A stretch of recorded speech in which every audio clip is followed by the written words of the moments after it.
Good morning, everybody. Welcome back to Coffee and Chat. We are up to episode number 4. And seriously, I really look forward to these every week. I really look forward to my Monday mornings because I'm just loving these interviews. And today I am super happy to invite Abby Dutton from Glow Studio. And actually, it's quite funny because when you meet Abby in person, she actually does glow. So it's really interesting that that's the name of her business. When you see her, she's got these beautiful sparkly eyes and this beautiful, beaming face. So Abby is she's a dance teacher and she's a choreographer and a fitness instructor. Is that personal fitness? Is that personal training and group training? That's it. Yeah. Yeah. You got it. And so thank you, Abby, so much for agreeing to being interviewed today. No worries. Thank you so much. I feel warm and fuzzy now. That's such a sweet introduction. Thank you. Yeah, it's funny because I've actually got a niece who you very much remind me of. Very similar colouring, very similar features, and she sparkles too. So you're very alike. Yeah. Thanks very much. How about we get started by you just telling us a little bit about yourself and your background? Sure. So good morning, everybody. So my name is Abby Dutton. I've come through from Waikato life all the way to Tauranga now, but a few little spots in between. I began dancing as a wee girl at 5 with ballet, and then it sort of turned into tap and then jazz and then competing and then musical theatre and pretty much anything that I could get my hands on that revolved stage, and being dressed in a costume and having a bit of makeup on, everything about that just made me thrive, really. So I was very lucky to have a mother who was extremely enthusiastic about the dance world, having been part of it herself, and then going on to teaching her in her own career before she had children. So that was always a lovely thing about it. There was heaps of support. My brother was off doing his water ski racing with my dad, and I was at the same time heading off to the theatre with mum, whether it be a show or a competition or an exam. Basically, that was my world right up until 18. And I turned 18 and finished school and wanted to look into the future. There was really no other question of what I would do with my life. I sort of thought, hey, I'm real. I understand that it's not a forever career, but it was something that I just knew I had to tick off. So I went on and did 2 years full-time training in the Apollo Theatre School in Auckland, Marangi Bay. And that sort of allowed me to walk away with a diploma of musical theatre, which meant that I was able to get work within the sort of dance, theatre, singing and acting zone. I wasn't so much a singer and actor before. I'd done drama all through school, but definitely felt my comfort zone in the dance thing, which then sort of led me to look into career options on cruise ships. So I went off and did my first cruise contract in 2011, a few months out of my training after having graduated after those 2 years.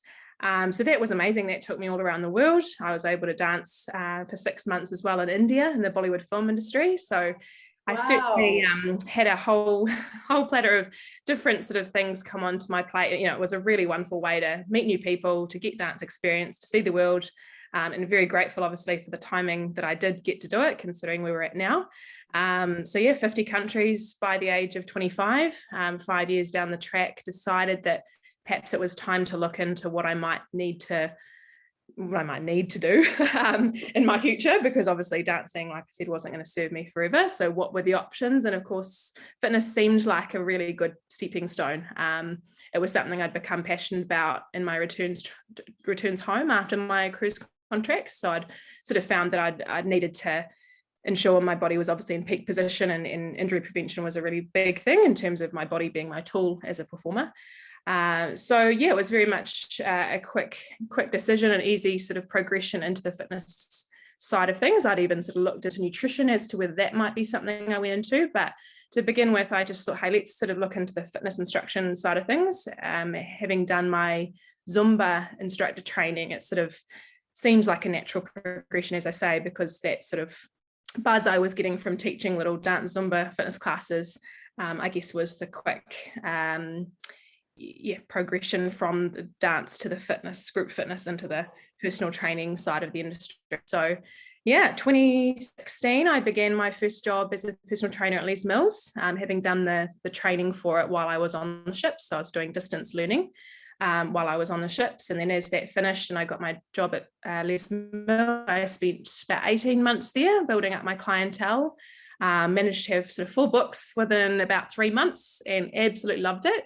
But found, and I guess that'll come soon, but sort of found that my challenge was that I was spending a lot of time in that gym and really didn't see it as a sustainable way to continue in my career going forward. So sort of looked at what ways I could bring my dancing back in. I was really missing teaching dancing. Hence why I got into even just doing some wedding dances and bits from home, just to sort of allocate some time to that side of my passion too.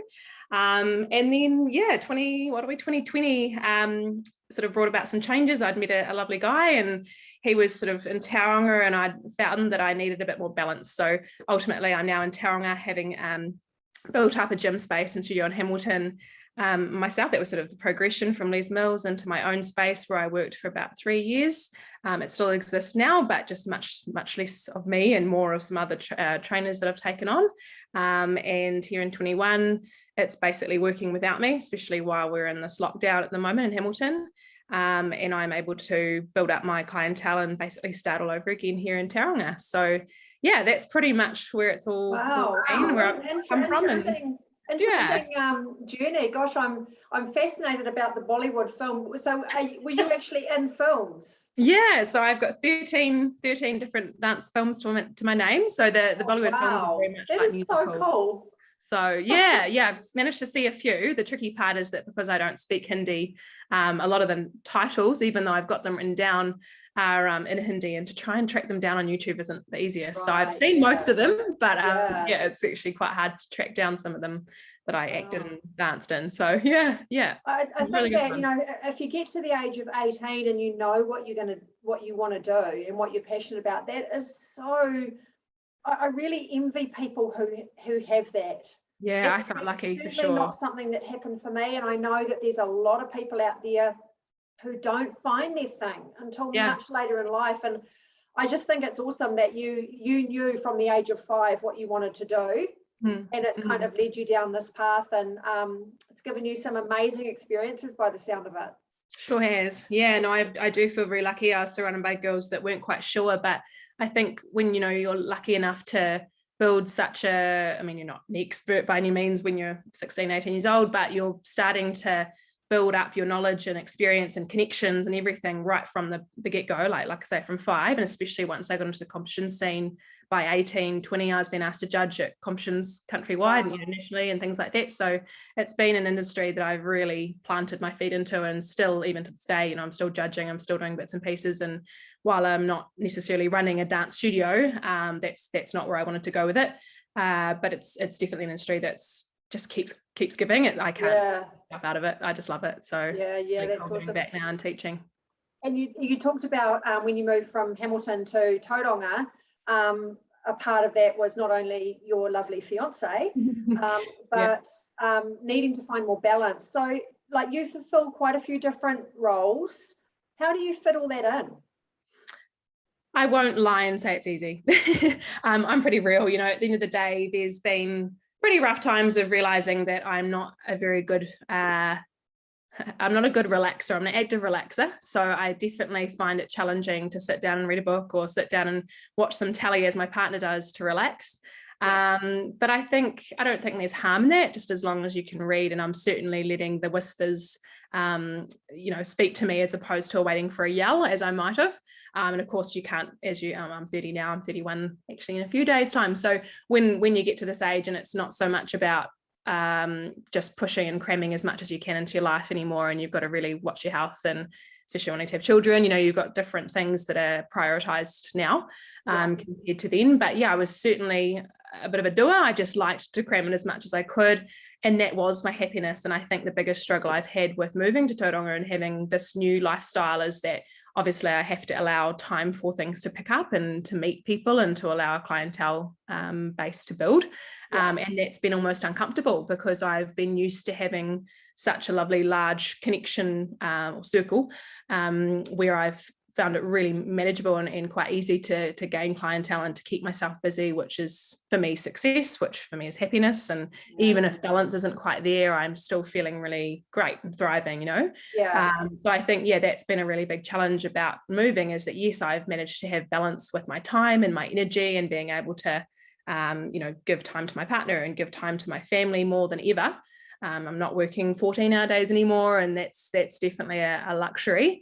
But there's still discomfort with that. So I've certainly struggled my way into balance, but as I have my family and obviously my partner and friends remind me, like, I've kind of earned that, but it's not really something that's quite right yet. So it's definitely a bit of a journey into I guess learning as well what I'll need to make space for in terms of building a family and things like that. So I just need to see ahead of that, I think, and realize that this time I should really lavish and enjoy, because it's not necessarily forever that I'll be able to enjoy my free time as much and actually have a breath in the day amongst clients.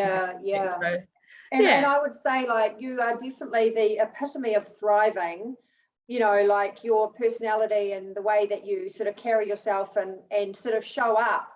And this sort of leads me to my next question, which is, in terms of you being a role model for other women as their teacher. So what sort of clients do you work with, and what sort of help are they generally looking for? Well, I always wanted to pitch myself out there as the dancer's personal trainer, because I felt like that's where I had the most value. But as you learn quite quickly, the nature of the personal training industry and the fitness industry is that there's such a large population of untapped people that need help. And so to limit yourself to one type of person that is essentially a hard market to earn as well, and a hard market to make build longevity in a business. I realized that I needed to sort of open my web a little bit and allow for a range of people to come into my clientele, into my books.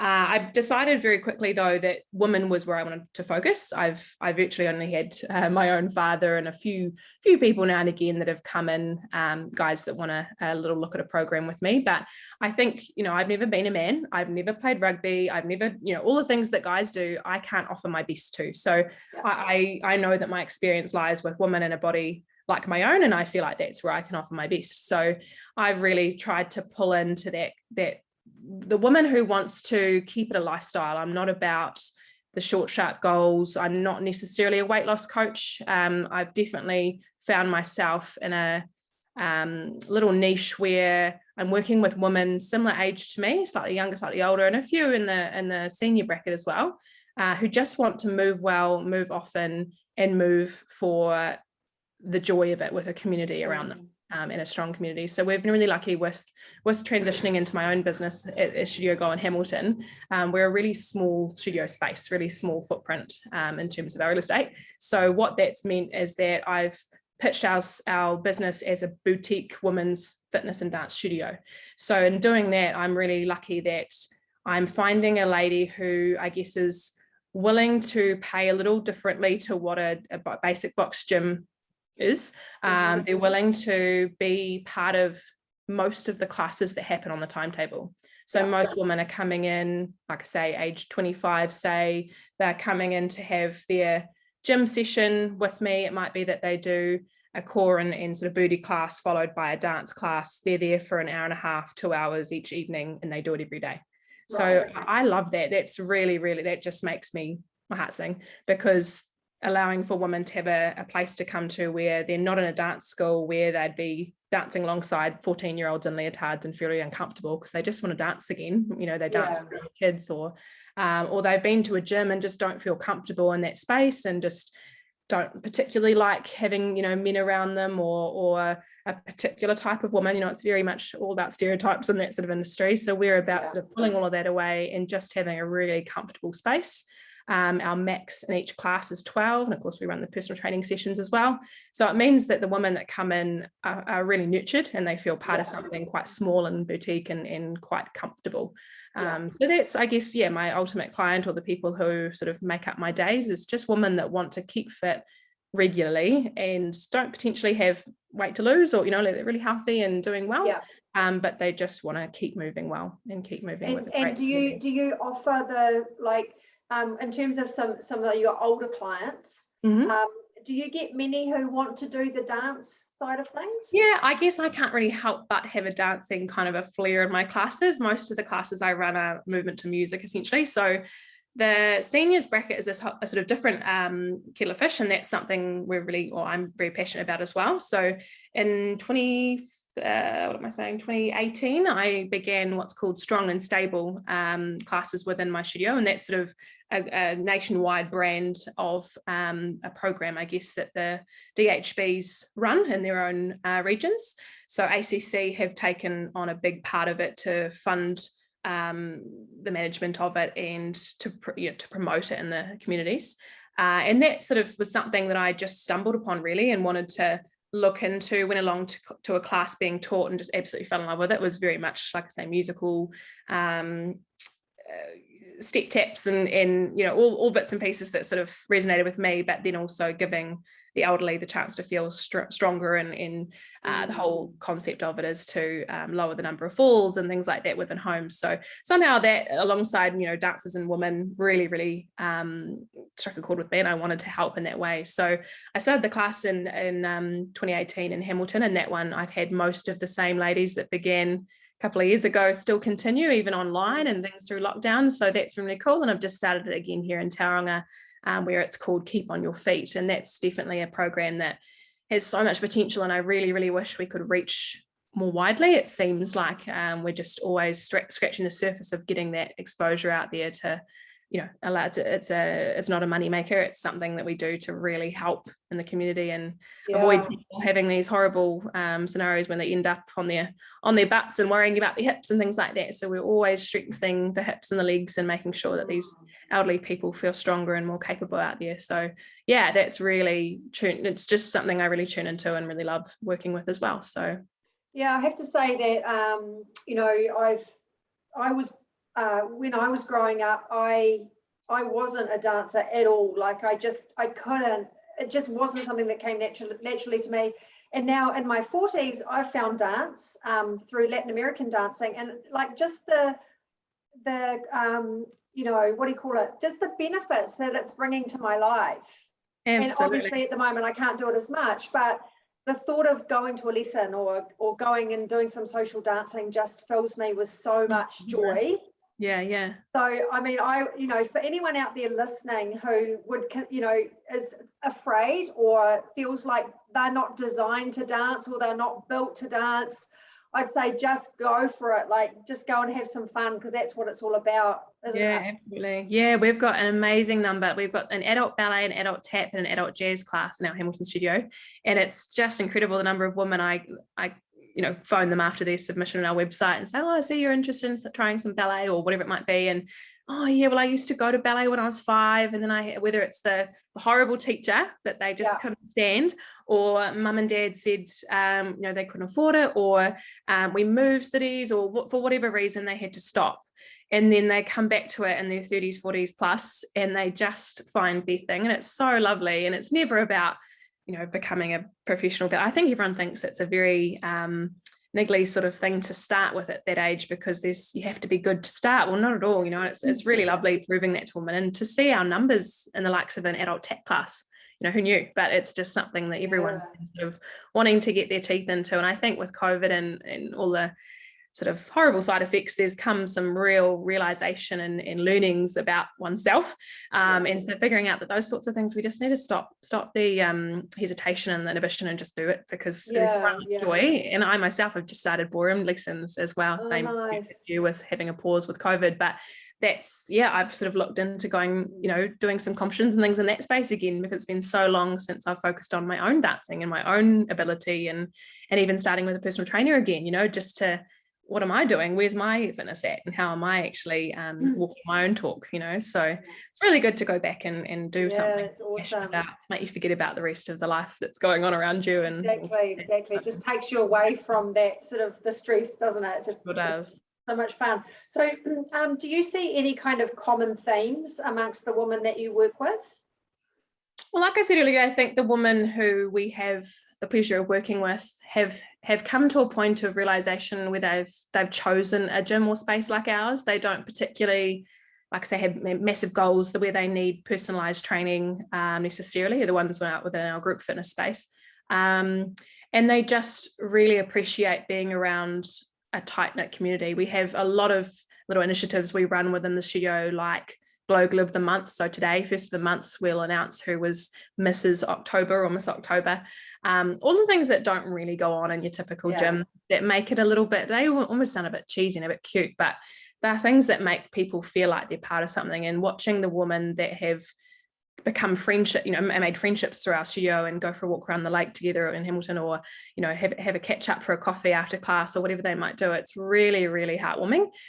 So like I say, I think the type of woman that we attract is one that's maybe had a journey of their own that's not been so successful within fitness or dance. Maybe they're a woman who's done their school life right through till 18 with dance part of it, and they maybe fell out of love with it, or they just didn't have the time, money, effort, whatever at the time. And like I say, they're coming back into it now because they've got some room or space, or they want to show their kids that they can stay fit too, and these sorts of things. So yeah, there's some really beautiful reasons. They're all very unique and individual, I guess, but ultimately we've just got a really open door for anybody that wants to make movement and dance part of their day to day and do it as often as they can. So. And what would you say is the most rewarding part of what you do? It's really interesting, actually. Just the other day, I had a lady come to a Pilates class over here in Tauranga, and she'd had a lot of trouble with her feet, which we were kind of mutual on that because we've both got horrible bunions from our ballet dancing, horrible things. And just being able to, I actually had an appointment at a local place recently to see if I could have some help with pain and things like that I've had from those. And I was able to hand her over the contact details for this place, and she came to me so excited the following week saying, Abby, you've made my life. I'm so happy you gave me that contact because it's been amazing. I've had so much less pain already from these sessions. So it's not so much me helping that person directly, but being able to inspire people to look differently at their bodies or get the help they need, or whether it's therapy or whether it's dance as therapy almost, or fitness. So like I say, it's not so much my services, but being able to help is ultimately the simple side of it, is just being able to bring a smile or that glow to somebody, as I would call it. I always like to think that nobody walks in through our doors coming out feeling the same. If you've had a stink day at work, or you've had something at home that's been bothering you, or actually like a lot of our ladies, they've got a home that's very buzzy and busy and loud, and they just come to our class and they leave with a bit more calmness. They might be sweaty and hot and bothered, but they just leave feeling different, and that's ultimately what makes my heart sing. And I guess a big part of that too is that they're doing something for themselves. Absolutely. Because and we've talked about this so many times in other interviews, is that women have a very nasty habit of putting themselves at the bottom of the list. Yeah. And so that will be a big part of it. Absolutely. Making time to do something that they love and getting away from everything else. That's it. It's certainly been challenging over COVID, realizing, as we go into lockdowns in and out of them, knowing who our girls, ladies are that are on our list, and who has to perhaps give it a pause while we're in lockdowns, because they just don't have the mental space to be able, or physical space literally in their house, to give to classes in their own space and time. And as soon as homeschooling comes in, it's just been really interesting, and it's really hard and horrible to watch that women have to put themselves down their priority list. And that's what I've heard from a lot of industry professionals, is that women are almost the hardest clientele to have, because it's just insecure. You cannot expect that a woman's going to put her own needs before her children, her husband. And I think this is sort of part of the motivation behind me setting up this group, is helping women to understand how important it is to put yourself first. Because if it's usually, and we see this a lot with our clients, if the woman in the household falls apart, everything else falls apart. She's like the pillar. Absolutely. The strong foundational pillar. Mm-hmm. And so it's about changing mindsets around, okay, it's actually perfectly acceptable for you to put yourself first and make sure that your health and well-being is being put at the top of the list. And then once you're doing that, you are then able to be so much more to everybody else around you.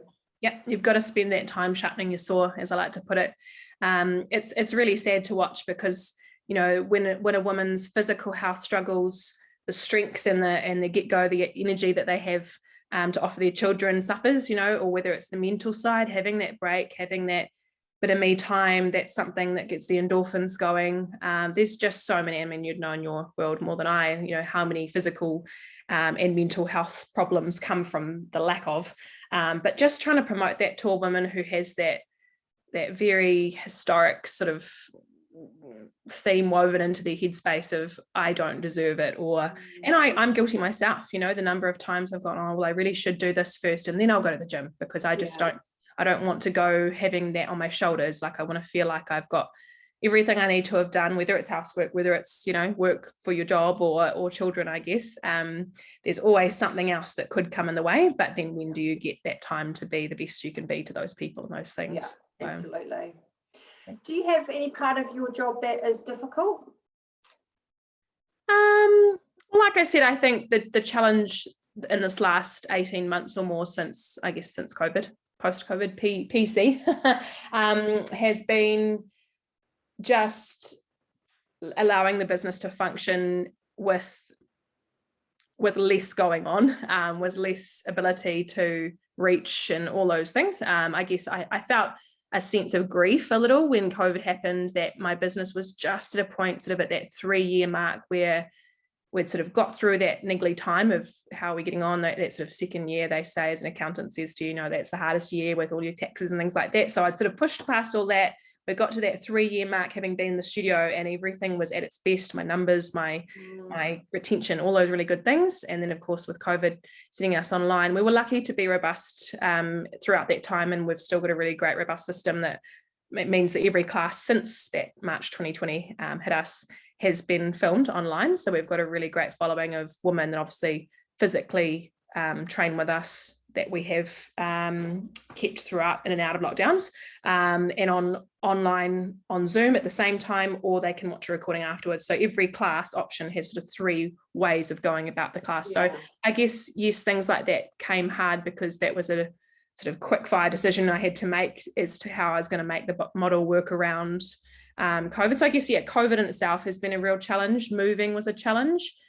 Starting up in a city where I virtually knew nobody, obviously going along to the likes of BNI and membership groups like that, fitting in time to do those things with still heading back to Hamilton has been a challenge. I find everything I want to go to is at a time I either have a class or on a Tuesday and Wednesday when I'm in Hamilton.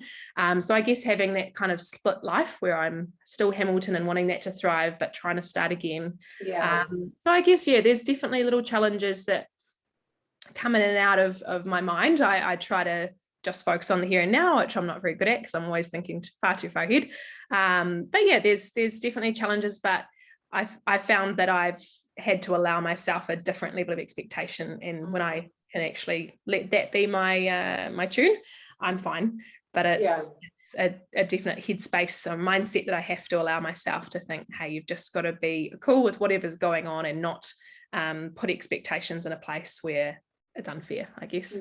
Yeah, and that's just the same as any business, like there's always going to be curveballs, and sometimes in hindsight you realize that the curveball was actually maybe one of the best things that could have happened, because you were forced to pivot and maybe find a way to do things better or differently, and offering online classes and things like that, that's a good thing as well.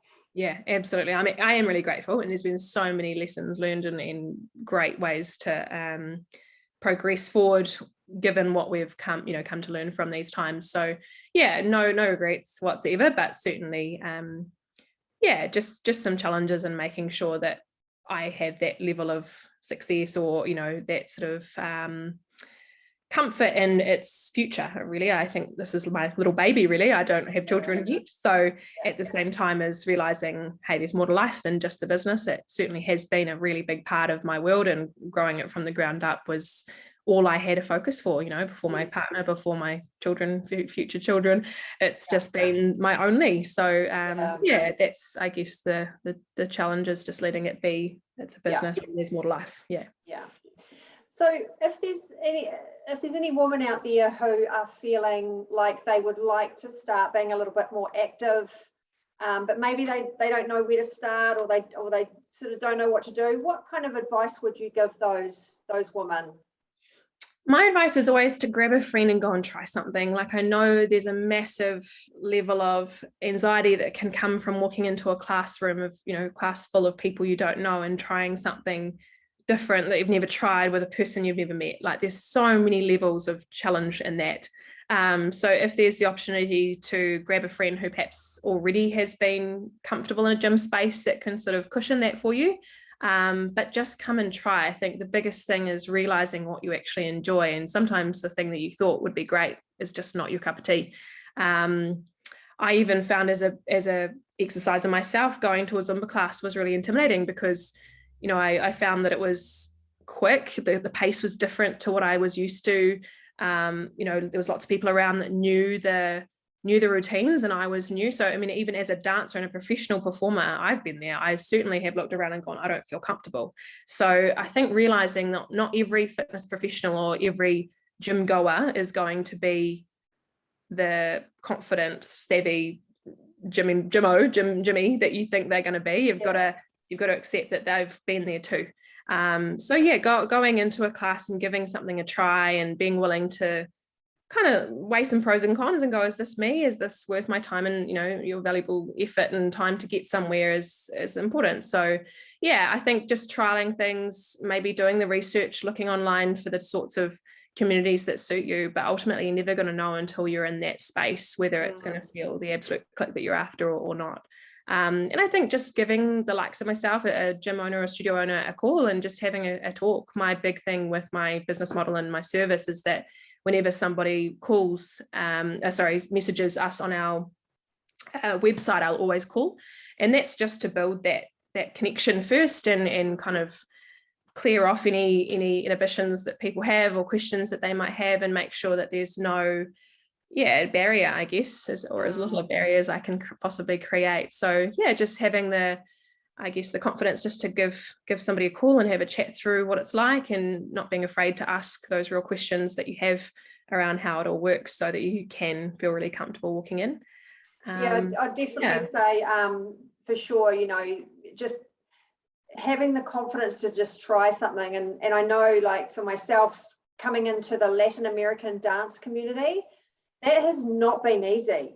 I'm not going to lie. Like, that was a very tight-knit, group of dancers who all know how to dance. I mean, there's newcomers coming in all the time, but and I've often felt kind of intimidated by, firstly, my lack of dance knowledge, but also that I'm not part of this sort of tight-knit community. And but now that I've kind of persevered with it and allowed myself to sort of, feel like that, it's getting easier, and it's actually a confidence builder. You go, oh, well, if I can walk into a class like that or a community like that, and I can still just get up on the dance floor and dance, what else can I do? Absolutely. It opens the floodgates, really. So I think that's the realization to come across really soon, or as quick as you can, is that the first time is the worst it's ever going to feel. I say that to my brides and grooms, especially with the groom that's sort of going, well, I'm doing this for my wife to be, but I don't really want to be here. And I understand, it's not every guy's cup of tea. But ultimately, putting yourself in those situations as often as possible builds that tolerance or that immunity, right? So, and I always say that it's not just the wedding dance that we're learning for the day. It's the fact that, whenever you go to a function in your future together as a married couple, you'll always feel okay with the fact that you've got something you can do on the dance floor. I always say that first session will be the hardest. It takes a little bit to get into the muscle memory. And I always give that concept of, it's got like a good steak. It's got to marinate on you. You've got to get that marinade settling into you, and then you'll fly. It's all good to go. But it's just that first barrier of that first session or that first meeting or that first class, whatever it might be. And then, hey, it's either you or it's not too. It might be that first class was horrible and it's not you, and that's fine too. But just at least being willing to try. Don't die wondering. Yeah, exactly. So if there was one thing that you could wish for every woman, what would it be? A little bit cheesy and cliche, but to find their glow, really. So like you and I have both found out, there's something that we want to do to make us feel better about ourselves, whether it's in our own hobbies or choice of activities or in our services to people. But I think, everybody finding out what makes them tick, what makes them glow, what gives them the adrenaline rush, what makes them smile from ear to ear, what makes them talk about it for an hour or so afterwards to their partner, all those sorts of things that you might take for granted. That's less what I'm finding in my aging. That's a strange thing to say, strange way to put it. As I get older, I'm finding that those opportunities to get your own glow start to diminish as you have focuses in different places. So yeah, I think the biggest thing for every woman is to find out what that thing is. And it might not be physical. Obviously, I would love to think that everybody likes dancing and likes to keep fit and active and healthy. But yeah, making sure that if it's knitting or if it's CrossFit or if it's going to a pool for an hour every morning, like just do that thing, because like we said earlier, it's not easy to be the best you can be to those around you and to the activities that you do need to give energy to if you don't have that sense of glow inside and out. I always like to talk about the inside and the out, because it's not necessarily just how you might appear here, it's what's happening in here. And sometimes those that are really, really confident and full of life and energy and glow on the outside might be really struggling inside too. So it's just sort of working from the inside out. And yeah, my hope that every woman around me at least can be encouraged to find that thing. Yeah, that's awesome. I love it. Find your glow. Yeah. Okay, right. We're going to go into some quick fire questions here, Abby. Cool. What's your favourite food? Chocolate. What kind of chocolate? I've really taken to Top Deck lately, the one with the white chocolate as well. And I've been reassured by my PT that the 2 squares that I like to have every night with my cup of tea are actually okay. One PT to another. So that's certainly something that I make a point of working off, but I will have my chocolate. That's my everyday. Got to have something that you love, or else absolutely. Exactly. Yeah. What's your biggest pet peeve? I had a bit of a battle with this one, to be honest. I think it has to be messiness. So, a pair of my partner's shorts left on the floor because he just drops them where he leaves them, that kind of thing. Not having everything in its place. I'm a bit of a control freak, sort of OCD sort of person. You wait till you have kids. I know. Yeah, mothers always love to tell things like that to me, like, oh, you're going to have trouble with that. But yeah, I might struggle. I might have to bring my expectations down a little. Now, this next question is maybe a little bit obvious, but how do you stay healthy? I say balance, whether I'm the best preacher of my own talk. But yeah, balance is certainly my thing, whether it's enjoying an exercise session, but then having a really nice meal, having a wine, but then making sure you have lots of water, like all of that balance in life, exercising, but chilling out, having family time and social time, having work time, just all of those things that need to equal out a little bit. And balance is never going to go out of fashion. It's not a fad, it's not a trend, it's just common sense. We've all got to come back to balance all the time. Yeah, but learning that it's not necessarily given. Like I think a lot of people struggle more with it than what you think when you're a kid. You hear that word and just think, oh, that's manageable. Just have some fun sometimes, work hard, play hard. But it's certainly more of a challenge to implement it in your life than I thought. Yeah. So how do you handle your bad days? Exercise is huge for me, and I know that's very cliche, but I do feel like I lose myself a little bit when I go and have a training session or sit on a bike or go for a walk. I'm really passionate about podcasts. I listen to a lot of great people that have great gems, and I find myself just sort of getting caught up and away with the talks that I listen to. So yeah, a bit of exercise, a bit of personal development. That's sort of something that can really distract from things that aren't perhaps going as I plan, and also just some really good time with family and my partner. That's all friends. I'm a real social person, so people are my comfort and my fuel, I guess. So yeah. I have to agree with the podcast thing. I love to just lace up my shoes and go for a walk and stick some earbuds in and listen to an uplifting podcast. such a great invention. Like I feel so sad for those. Even my partner hasn't been really a big, he hasn't sort of taken that on. And I sort of think, gosh, there's so much gold. And, just especially with my traveling and things like that each week, I find, if I can't chat to a friend or a family member on my trip, a podcast, and I'll get to work and feel like I've actually really well utilized that time. And that's absolutely. And is it true that you're starting your own podcast? Yeah, I've actually had that on the back burner a little bit. I've definitely wanted to. I've had it sort of about a year now. I've had a few talks yet to edit and things like that, but just with how much has been going on with setting up this COVID model and things like that, I've just actually allowed myself within the concept of balance to think, okay, that doesn't have to be a now thing. It's a little bit, I guess I'm a little bit gutted because I did want it to be something that happened about a year ago now. But yeah, just allowing myself to go, hey, it'll always be there. And that's, something I'll work into, but very excited. It's called The Glow Journey. So it's all about women who want to share their journeys and similar sort of idea to here, actually, which is really cool. It's so nice talking to women about their worlds. So watch this space with that one. Yeah. So what would you say is your driving force to get you out of bed in the morning? People, really. I think the lucky part of any of my days is that I feel the responsibility to people, if it's showing up and being there with a bit of red lippy on to help them with their dance world. I've got one girl who's going into the professional dance arena, or sort of training towards the professional dance arena at the moment, and she's really, really battling away throughout lockdowns, trying to film her work for sending off as her submission for the school. So that kind of thing, feeling like that person's really entrusting in me and I feel really responsible for that person's success, that's something that I really thrive on, whether it's a PT session, a group session, a dancing session, having a wedding couple come into my space to learn. I've always got something I have to offer somebody. So there's definitely lots to get up and get going for. Yeah, fantastic.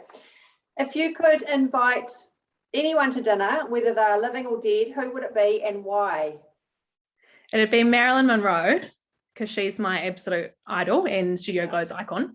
I just have always been obsessed with her. I'm not sure quite how it all developed, but anything that I see in a shop that's got Marilyn on it, it's in my collection. And the great thing is that my mother and all my family know that. So I've been very, very spoilt with all my little Marilyn things.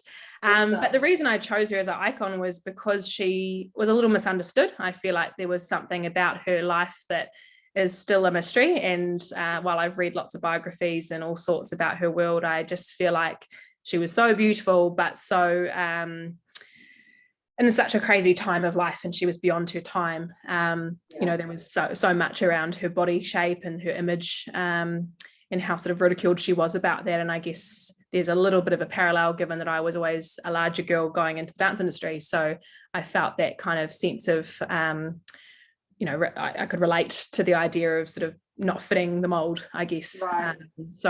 I could go on about that all day, but also she sang of diamonds are a girl's best friend. So hence the diamond logo. Right. Diamonds being pretty, diamonds being, sparkly, but also diamonds having the uniqueness. No two diamonds are the same. Diamonds cannot be broken. Diamonds, the strength of diamonds are made under pressure. So there's a lot within. I love it. Yeah, so lots of connections with that. It's not just a pretty picture for a logo. There's certainly a lot to go with that. So but Marilyn, I just think she'd be super interesting, and I'd love to just have a special quiet moment as opposed to what you always saw of her under the lights and in the camera's eye, I guess. So I love it. What is your guilty pleasure? That was another one I had a bit of a trouble with. Probably Mariah Carey in a bath. Listening to Mariah Carey while I have a bath. That's just my ultimate. Love her music, and it's not everyone's idea of cool nowadays in the 2000s, but she's awesome. Cool. And do you find that time to have those baths? I do now. Certainly try and make a point of it a couple of times a month if I can. It's something that is certainly on our pre-bed wind down routine for our clients, is to have a nice hot bath, because it's basically forced relaxation. Yeah, absolutely. I just which might be hard for someone like you who's an active relaxer. I know. I for some reason feel quite okay with doing it. It's usually a Sunday night and I'll just run a bath and think, right, I'll take time. I sometimes get a bit hot and I just sort of choose to get out and get probably doing something again, but at least for that however long it was a nice moment of calmness and stillness and good music with Mariah. So yeah, I enjoy it. It's my thing. Cool. What's something that not many people know about you?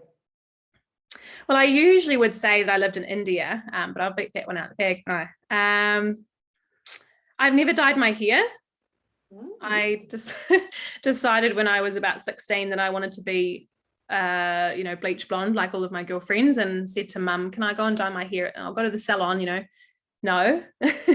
Mum was very staunch on it. And then I've sort of thanked her. I've definitely thanked her because, throughout my dance career, it was really nice to have something a bit different. Being sort of strawberry blonde was sort of not everybody. So it was nice. You've got a beautiful natural colour.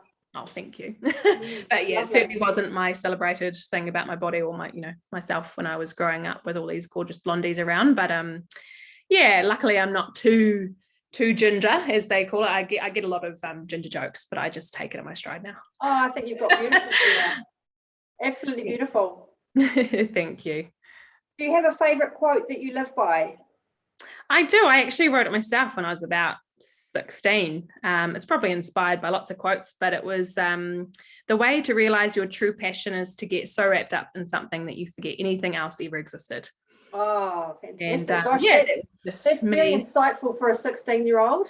I was lucky enough at school to be a prefect, and I remember thinking I had to be a little bit motivational. I sort of thought I might go into some kind of speaking career or something like that one day, and thought I had to have my own quote. So I told the whole school it and thought I was pretty cool having this quote. But I've sort of stuck by it because sometimes those things come and go. Sometimes my passions, I've always remained with dance and movement, I guess, but ultimately it might be that I realize scrapbooking or art and crafts, or somebody else might find, my partner is water skiing, so just realizing that whatever it is that you get so wrapped up and you forget something existed, that's your passion. You need to do it. You need to stick with it and until something else comes along, make sure it's part of your world.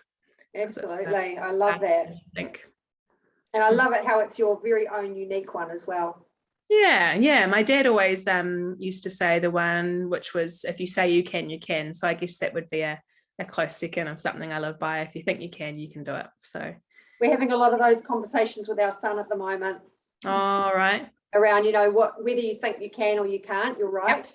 Yep. Exactly. It's about choosing your mindset and choosing how you approach things. Mm-hmm.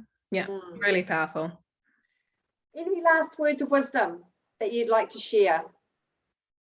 Oh, I think I've said it lots of times throughout our talk this morning, but yeah, just to not be afraid of finding out what it is that makes you tick, makes you glow, and making sure that you give yourself that time, especially in a world that we live in today where it's challenging to make room for things and to feel like you're justified in that time spent in your own space or your own doing what you like.